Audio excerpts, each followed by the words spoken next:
Night has just begun to fall on this quiet stretch of beach. As the sun lazes across the horizon, it strikes the ocean's surface with a brilliant white glow, which reflects from the sand and onto distant cliff sides. At this time of day, the landscape of the beach takes on a new character. Rocks on a nearby reef sparkle and glitter under the setting sun. Tiny crabs scurry along the shoreline in silhouette, pausing only to burrow themselves into the wet sand and outsmarting the seagulls circling above. A natural outcropping of tide pools slowly emerges from the ebbing water, revealing a hidden ecosystem of coral, anemones, and brightly coloured starfish, all of whom eagerly await the approaching tide. Now, as we settle in for the evening, let's deepen your state of relaxation with a short wind-down exercise.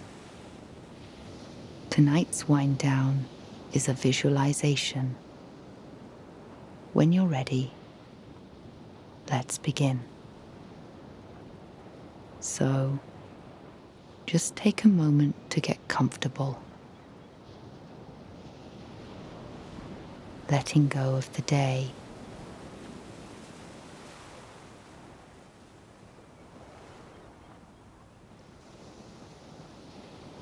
Enjoying that feeling of having stopped, of having nothing left to do.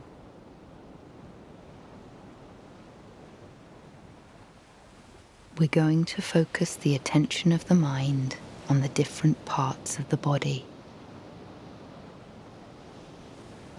watching as the muscles in the body switch off for the night, leaving the body feeling rested and leaving the mind more at ease.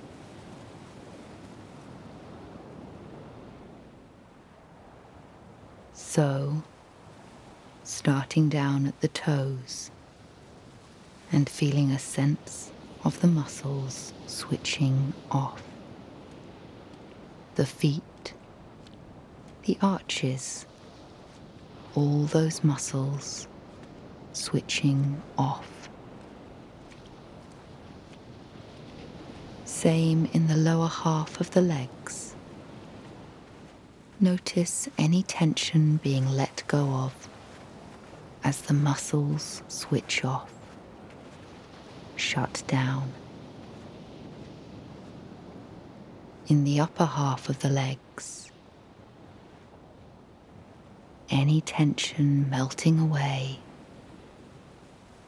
being let go of. Into the area of the hips, the pelvis. Again, any muscles shutting down for the night, completely at rest.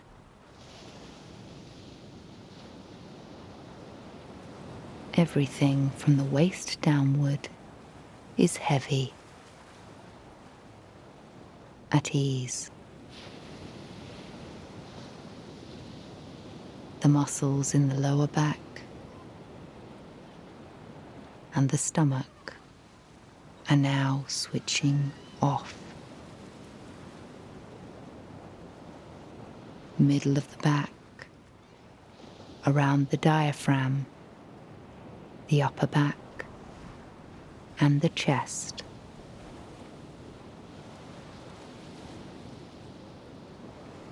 so any muscles not needed, shutting down, switching off for the night. The shoulders switching off.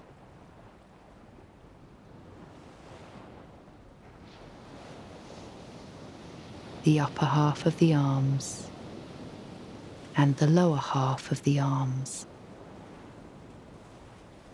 switching off. The hands, the fingers, just switching off. Any muscles around the throat and the neck switching off. The head, the face, the jaw, the eyes.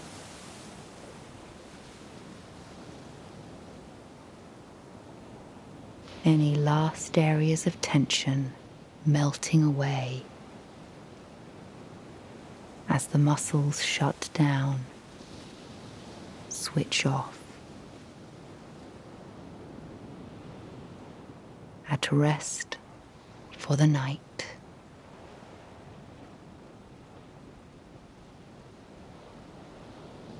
And allowing thoughts to come and go,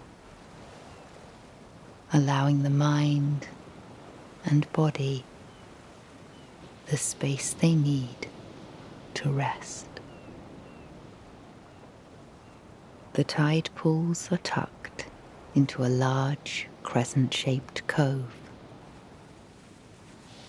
The soft brown sand is met abruptly by steep, sandy cliffs.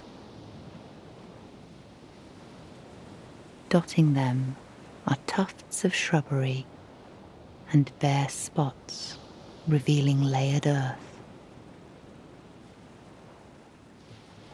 Beneath the sheer rock faces are small colonies of cliff swallows.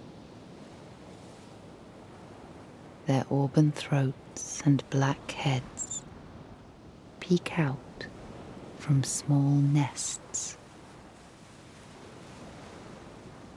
When they take flight, they twist and tumble in the wind. Their aerial maneuvers go largely unnoticed by those walking far below.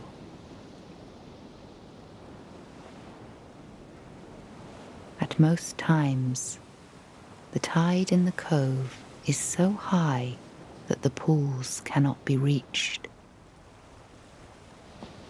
One has to wait until the tide recedes to begin the long walk over the pied rocks.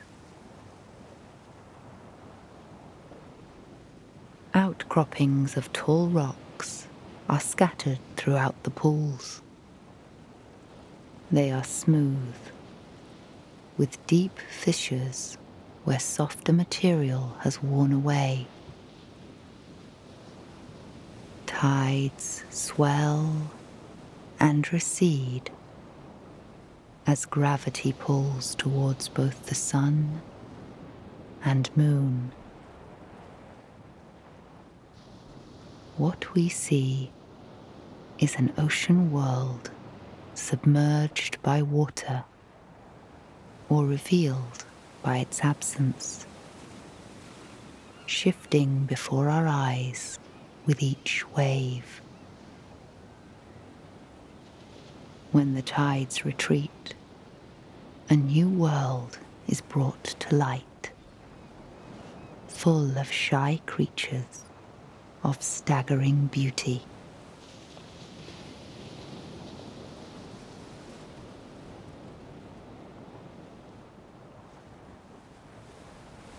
Hidden beneath the rocks, firmly clinging to them, or buried in the sand, are all manner of animal and plant life. Some tide pools appear completely bare, while others house several creatures in a single nook. The pools can hide so much, but reveal their secrets to an intrepid explorer. Just such a man is crouched at a shallow pool. His eyes squint at the reflected light as he looks intently below the surface. Through the shimmer, he spots a small octopus, barely visible among the settling sands. Its mottled skin perfectly matches the flecked sand that surrounds it. Its odd eyes stand out as they clearly watch the man crouched above them. He slowly reaches his hand beneath the octopus and lifts it from the center of its body out of the water. The octopus's tentacles curl and reach before wrapping gingerly around his wrist. Rising up, he raises the octopus to eye level and rotates it so that the sunlight sparkles on its skin. After a moment of awe, he crouches down and returns the octopus to its pool. It wastes no time swimming to the far side of the pool to hide once again.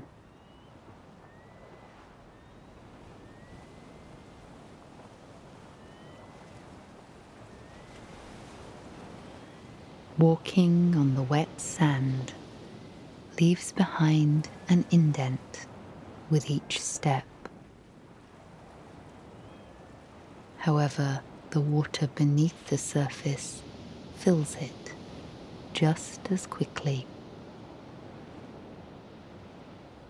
The tiny crabs dotting the shore head for the water as soon as they sense footsteps approaching. They sidestep quickly as a touch of light reflects off their shells. Beyond the crabs appears a group of young sandpipers with impossibly thin legs. They scurry at the edge of the frothy waves. The birds walk so quickly that their legs appear to be just a blur of movement. As the waves fall back, minuscule bubbles appear on the surface of the sand. Each is a signal that a tiny creature is living below. The pipers pause often and peck at the sand to gather these little morsels. The small flock travels south along the shore and back up again. They continue and turn back only when they come upon large rocks or a seagull blocking their path.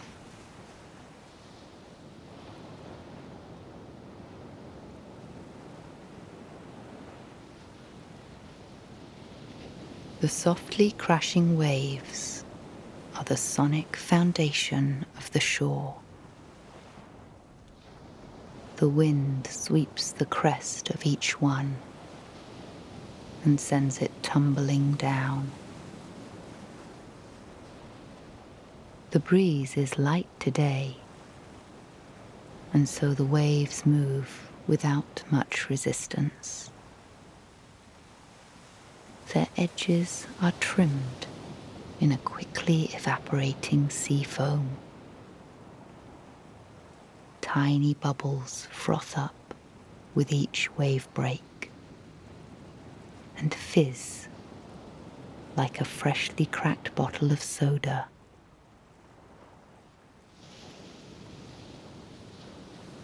Nearer to the tide pools, they lift and carry rocks further inland, creating the distinct clatter of rock on rock. As the tide retreats, the rocks slowly drag on each other and whoosh back to where they started. They pause ever so briefly before the pattern resumes. In the shallow water circling the tide pools lies a dense kelp forest. The leaves are large and translucent, with deep, meandering grooves running their length.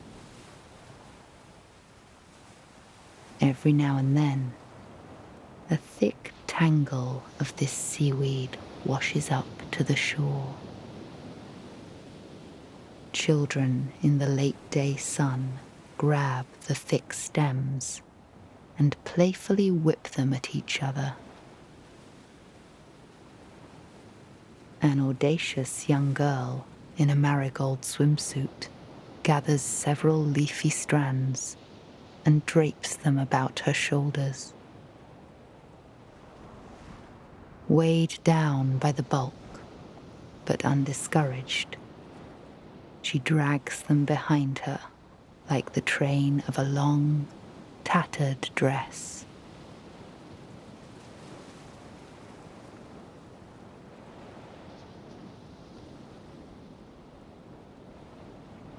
A white gull swoops over a couple resting on the edge of the tide pools. They sit close to each other, with their shoulders pressed together as they scan the ocean. Halfway between the shore and the horizon, a pod of dolphins appears, weaving around each other with graceful fluidity. Soon, they've traveled too far to make out in the sparkling distance. The sea breeze has re-wet the rocks and acorn barnacles that had dried in the sun. Long strands of celadon green algae cover patches throughout the tide pools. They are too slippery to walk on, but are soft and pliable enough to run your fingers through. Dotting the strands here and there are small periwinkle snails. The warm late summer waters are a magnet for animals and people alike. At its peak, the beach is cluttered with visitors exploring the pools or outstretched on towels. The striped fabric of an angled umbrella hides all but the legs of a sleeping beachgoer. A tall, tan woman returns to her blanket, still wet from the ocean. She twists her long curls and gleefully shakes off the remaining seawater from her hair. In her palm, She holds several mussel shells and a purple rock she picked up by the tide pools. She carefully lines them up along the edge of her blanket before laying down to rest.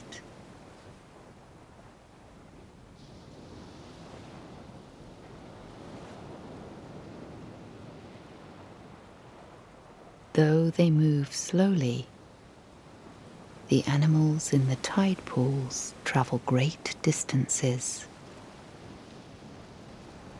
A brightly coloured sea slug, known as a nudibranch, glides along the sands, its gills moving like feathers in the water. These slippery creatures come in dazzling patterns, and to come across one is a treat. Some are no longer than an inch or two, while others are larger than the palm of a hand. A small yellow nudibranch is edged with bright orange and has bold stripes running along its sides. Its back is covered in soft black spikes with white at the tips. As it makes its way around the bottom of the tide pool, it encounters another, smaller and less ornamental nudibranch. This one is smooth and light brown, with tiny lavender dots all over. Their appendages touch each other with small, curious prods. Nearby, a group of sea anemones is tucked between the rocks. Their brilliant turquoise tentacles gently sway in the water. What appears initially to be a deep purple rock turns out to be a starfish. Its fat, spiny arms move languidly around the sea anemones. Unlike the nudibranchs and the sea anemones, the starfish dares to venture out of the water. It lifts itself out of the pool and nestles into a deep groove, awaiting the rising tide.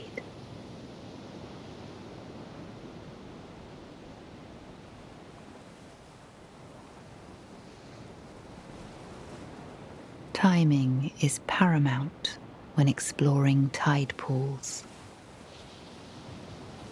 The peak season is late summer, when the days are still long and the heat spills over into the night. Low tide comes twice a day, once very early in the morning and once around sunset. Arriving in the afternoon allows one to enjoy the beach before the tide lowers again. A golden light illuminates the sky as the sun heads towards the horizon.